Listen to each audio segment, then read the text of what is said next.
So yun mga ka-food trip, ngayong gabi ay pupunta tayo sa napakalapit lang naman itong pupuntahan natin. Dito lang yan sa, saan to? Naik Cavite. Naik Cavite. So dito ka sa Naik Cavite guys, meron ng Naik Food Bazaar. So dadayuhin natin yan. Kasama nga pala natin si Bibas Malimban. Ayan. Isa ring food vlogger. Follow niya siya sa YT at saka sa Facebook. Marami na rin itong mga pinasikat na kainan dito sa Metro Manila at syempre sa Cavite. Ayan. So ito guys, nasa likod natin yung palatandaan. Welcome to Naik. Yan. So dito lang banda yung Naik Food Bazaar sa may City Hall lang. So Bibas, ano bang mga masasarap na food tripan na pwede natin kainan dyan? Siyempre, paborito ng mga Pinoy. Yes. Sisig. Meron ditong pinakasikat na sisig. Wow. Sunod nun, puntahan na rin natin yung baga ng biyanan mo. Baga ng biyanan mo? Yes, meron dito na.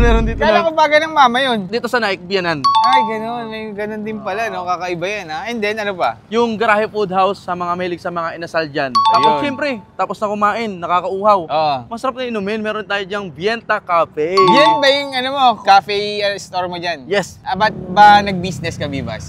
Hinanakitaan sa sa Facebook eh. Aray, wala ay. na. Literal, wala nang kinikita. Literal, wala nang kinikita, no? Kaya nag-business na rin tayo. Support natin si Bibas.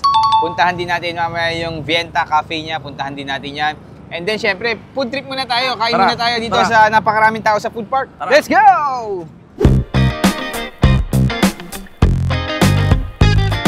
So yun mga ka-food trip guys, nandito nga tayo ngayon sa Naik Food Bazaar. At ang unang food tripan natin guys, itong Taste Sisig. Isa daw to sa pinakasikat na sisigan dito sa Naik kahit wala pa nung food bazaar. And guys, meron silang sisig burger, tapos may sisig na with rice. And then guys, ang kakaiba nila dito, meron silang mga overload sisig. So try natin si ma'am interviewin. Ayan si ma'am. Hi po, ako po si Kathleen, ang may-ari ng Taste Sisig. Ang ina-offer po namin dito, may overload, may sisig Java rice, may burger po. Buy one, take one po. Yung overload po namin, may kasama na pong sisig, chicharong bulaklak, bagnet, tsaka egg po, tsaka Hungarian po. Best seller po namin yung overload beef po, yung may kasama na pong Hungarian. Nagsimula po yung Taste Sisig namin nung 2023 po. Nung college po ako, nag-start po ako ng business. Yung pang tuition ko po, imbis na ipambayad ko po, pinang negosyo ko po ng sisig. Siguro po ang pinagkaiba po namin sa ibang sisigan, yung ino-offer po namin, mura lang po. Katulad ko po, nag-estudyante ako. Yung sisig po namin, mura lang po na kaya pong bilhin ng estudyante o kahit sino po. Dito po kami matatagpuan sa Naik Food Bazaar. Po, meron din po kami pwesto sa may Peria po, sa may PNB, Ibayos Silangan, Naik Cavite po. Nag-open po kami dito ng 4 to 10 po. Araw-araw na po yun. So yung mga food trip guys, ang first food trip nga natin dito sa Naik Food Bazaar ay dito sa Taste Sisig. Isa daw to sa pinakasikat na sisigan dito sa Naik. And then syempre bago tayo magtikiman time, syempre kasama pa rin natin ang Grain Smart Rice Coffee, ang kape na gawa sa bigas, low calorie and decaffeinated guys. Napakaganda nito kasi sweetener na ginagamit is stevia, tapos gawa siya sa brown rice, and then ito yung mga benefits na makukuha nyo. Yan, oh. Pwede nyo i-post yan para makita nyo. Sa mga acidic, pwede rin to. Available to sa lahat ng online shopping app. So, tikman na natin to guys. So, ito na, titikman na natin guys yung Sisig Overload B. So guys, ito, letter B na to guys. Meron ding letter A, pero yung letter A parang ano to eh. Mas malupit to. Ito, 180 pesos. May Hungarian. Hungarian ni Neneng B. Chicharon ni Tomboy. Taste Sisig. Tapos yung Java rice ni Amang. Pinaghalo-halo na guys yung mga ano dito. So, ano bang titikman natin dito? Siyempre yung sisig, no? Kasi yun yung talagang sikat dito sa ano, Taste Sisig na to. Napakasimple lang ng pangalan niya, no? Taste Sisig. Parang lasang sisig sa Tagalog, no? Tama ba? Lasang sisig? Lasahan mo ang sisig. Taste Sisig me, dapat ma'am, no? Lasahan mo ang sisig ko. Tama? Tama ba yung English ko? Ayan. So, tikman natin guys. Ito, first bite tayo sa sisig nila.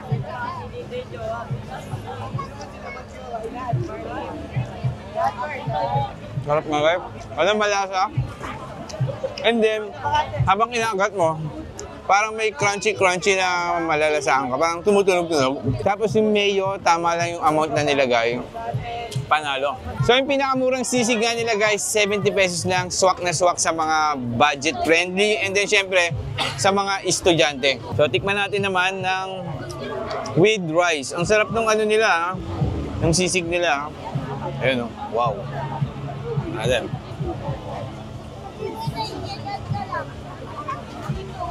Sarap. And then, so ito yung medyo, ano dito, mga pamatay. Chicharong bulaklak. Ayan guys. Chicharong bulaklak. Sarap. Chicharong bulaklak, masarap na talaga yan. Kasi yung konting asin-asin lang yan. Yung lasa talaga niya, mismo nandito na. Sarap, tsaka madami yung serving guys ah. 180. So hindi pa natatapos guys dahil meron pa tayong bagnet. Ayan.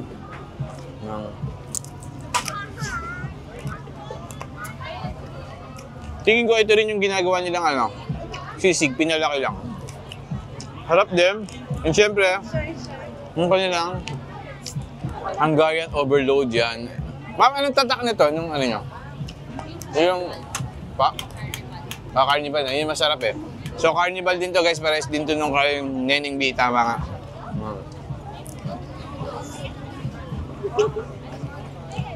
Sarap talaga ng carnival.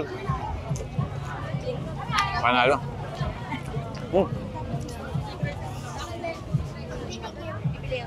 So yung mga ka-food trip, kung naghanap kayo ng masarap na food tripan dito sa... Ito guys, Naik Food Bazaar guys, ang daming food trip dito. Punta na kayo dito. 5 PM, simula na ng food tripan dito. So yun lang mga food trip, punta tayo sa next food trip natin. So guys, ang next food trip natin, ito namang baga ng biyanan mo guys. Ito lang daw yung nag-iisang nagtitinda ng baga ng baboy dito sa Naik, Cavite. So tara, interviewin natin si Sir, ito yung may-ari. Tanong natin kung bakit na rin baga ng biyanan mo yung pinangalan dito. Tapos yan guys, marami silang tinda bukod sa baga. Yan. Tanong natin yung mga tinda nila, ito si Sir. Ako po si Val Cruz, ang may-ari ng baga ng biyanan mo. Ang ino-offer ko pong food dito is baga, inihaw na pusit, big siomay, beef tapa, mangga with bagoong.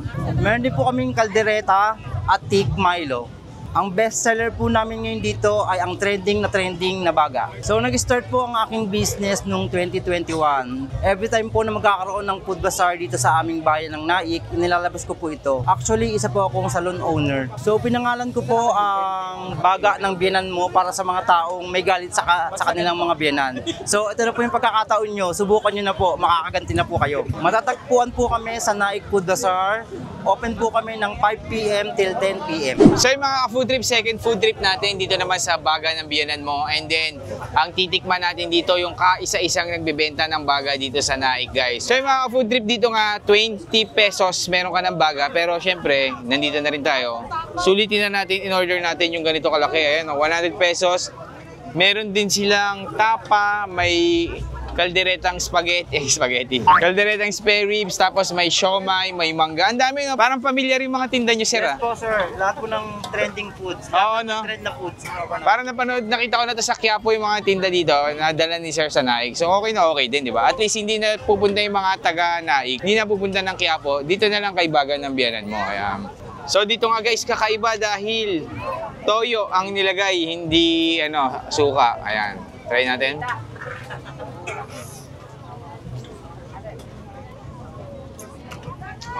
Masarap. Ito, walang lensa to. Tapos medyo maanghang ng konti siguro sa sauce. And then malambot yung baga nila.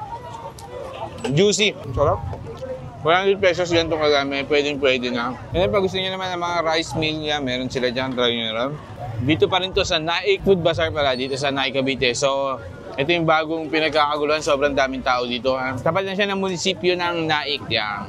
Landmark pala guys, malapit sa Petron. Yan yung niya.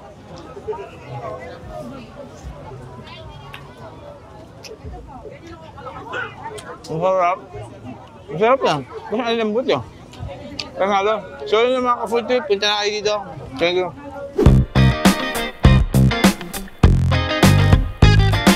So pangatlong food trip natin guys dito sa Naik Food Bazaar. Ito namang Grahe Food House. Ito yung nagsaserve ng iba't ibang klaseng inihaw. Ayan. So best seller daw nila dito is yung liempo. So try natin. Ito, interviewin natin, tara. So, good evening po. Ako po si Kambal, ang may-ari po ng Grahe Food House. Ang mga tinda po namin ay sisig, lechong kawali, liempo, and chicken inasal. Ang bestseller po namin ay liempo with 2 rice po. Nagsimula po ang Garahe Food House 2021. Mismo sa garahe po, kaya po siya tinawag na Garahe Food House. Sa tingin ko po, ang pinagkaiba po ng Garahe Food House sa mga ihaw-ihaw ay hindi po tinipid sa lasa, minarinade ng mabuti, at pinag-aralan po namin mabuti yung timpla. Matatagpuan po kami dito sa Food Bazaar, Naik. Open po kami 5 p.m. to 10 p.m. po. Araw-araw po. So ang pangatlong food trip nga pala natin dito sa Naik Food Bazaar ay itong Garahe Food House na nagsiserve ng iba't ibang klaseng inihaw, guys. So dito daw talagang minarinate nila ng matagal at pinag-aralan. So isa sa mga bestseller nila itong liempo. Grabe naman laki.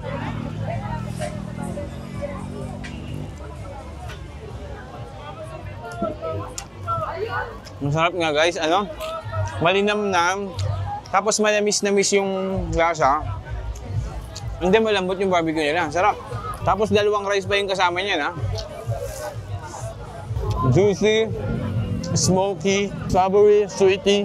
Lahat na may tea. Nandito. Sarap, oh.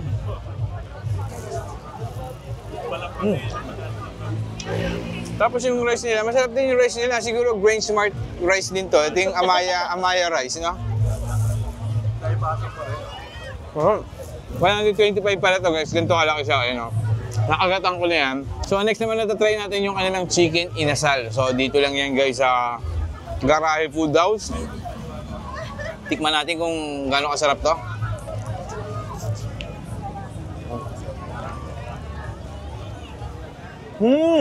Yummy! Coco Martin, eh. Ganun ba si Coco Martin? Yummy! Hindi, masarap talaga, guys. Ano? Hanggang kaloob-looban niya, juicy. Tapos yung labas niya, tingin ko, ang nagpasarap talaga dito sa Garahe Food House, yung marinate nila. Ang sarap ng panimpla nila. Parang first time ko makatikim ng, ng manok na ganito yung pagkamarin. Ang sarap. Panalo dito. So, mas nagustuhan ko itong chicken para sa akin, 125 sila parehas, pero parang para sa akin, ito sulit. Sarap. Sulit din yung isa, malaki din yung liempo nila. Pero ito kasi, ang laki ng part nila, leg and thigh part, ganun ka Yummy talaga.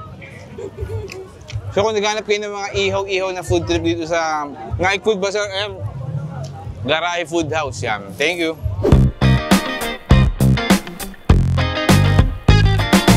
So last food trip natin dito sa Naik Food Bazaar, itong Vienta Cafe. Balita ko, ang may-ari nito ay isang vlogger din. Ayan, nakikita ko. Ang sipag, talagang focus sa kanyang Tara, interviewin natin siya.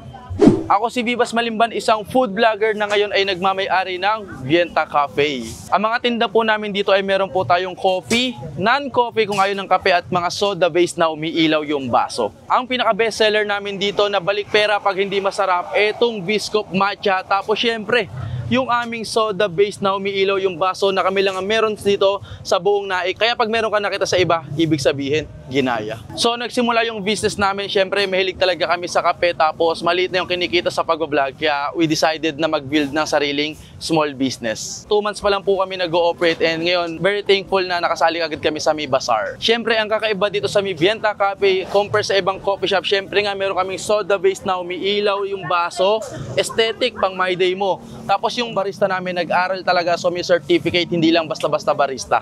Ang Vienta Cafe nga po pala ay matatagpuan ngayon dito sa Mi Food Bazaar, Naik, Cavite, sa tapat ng munisipyo from 5 p.m. to 10 p.m. Tapos syempre, meron din kami sa may tapat ng Perya, sa tapat ng BPI from 6 p.m. to 12 a.m. So yung mga ka-food trip, ang last food trip natin dito sa Naik Food Bazaar. Pagkatapos na mga masasarap na kainan, dito naman tayo ngayon sa drinks naman. Tikman na natin tong nila, lychee soda. Pinakakaiba talaga dito yung kanilang baso na sila lang ang meron. So pag may nakita kayo nito sa ibang lugar, ibig sabihin nun, ginaya sila. Hindi pa sure sa buong Pilipinas, pero sa buong Naik, sure na sure si Vivas dyan. Sariling idea hindi nakita sa ibang bansa. Ganon. Tikman natin, guys. Bukod sa umiilaw. Ayun, makikita nyo, ang galing, no? Patayin yung ilaw, guys. Ayun ang camera natin.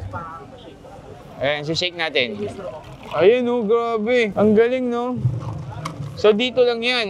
Safe naman to, no? Yung battery nito. Kasi po yung... Nakalubog sa juice, ganun. Ay, nasa labas naman ng baso yung battery nito, kaya safe na safe. Tingnan natin, lychee soda. Kuryente. Hindi, masarap guys, ha? Sarap guys, after nyo ng mga masasarap na food trip dito sa Naik Food Bazaar, punta kayo dito, Vienta Cafe yan, gabi. Pero meron din sila dito, kung wala sa Food Bazaar, meron ng tapat ng ano? BPI po. Tapat ng BPI, dito lang din sa Naik guys. Ayan. Ang sarap nung juice nila, hindi siya ganun katamis, tapos parang sobrang refreshing niya. Nakakatanggal talaga ng uhaw. Ito yung mga gusto kong drinks na ano, hindi kasi, yung iba kasi sa sobrang tamis, lalo kang mauuhaw. Ito, tama-tama timpla, tapos may mga lychee pa sa ilalim. Ayan.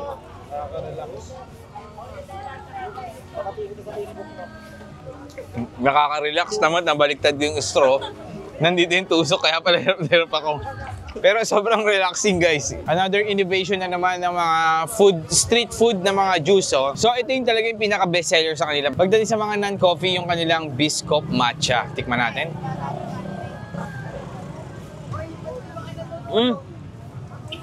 Ang sarap. Ang strong ni Bibas.